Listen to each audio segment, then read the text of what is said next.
دلت را خانه ما کن، مصفا کردنش با من. به ما درد دل افشا کن، مداوا کردنش با من. اگر گم کرده ای دل کلید استجابت را، بیا یک لحظه با ما باش، پیدا کردنش با من.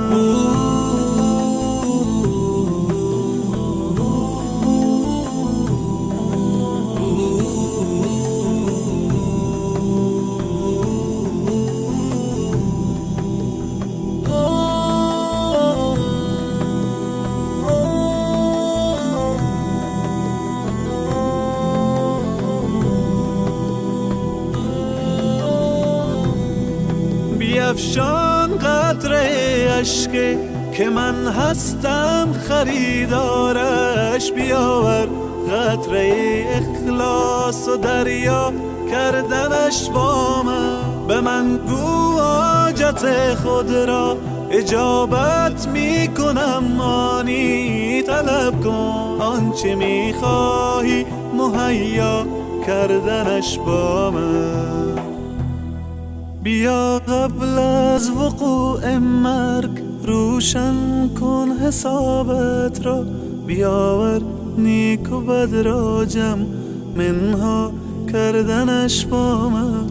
چو خوردی روزی امروز ما را شکر نعمت کن، غم فردا مخور هرگز که فردا خوردنت با من.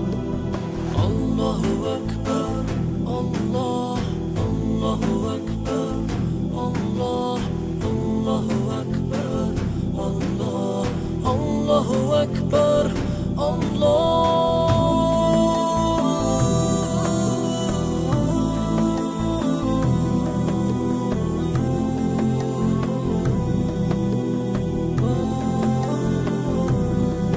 به قرآن آیه رحمت فراوان است ای انسان، بخوان این آیه را تفسیر و معنا کردنش با من. اگر عمری گناه کردی مشو نومید تو از رحمت، تو توبه نامه را بنویس و امضا کردنش با من.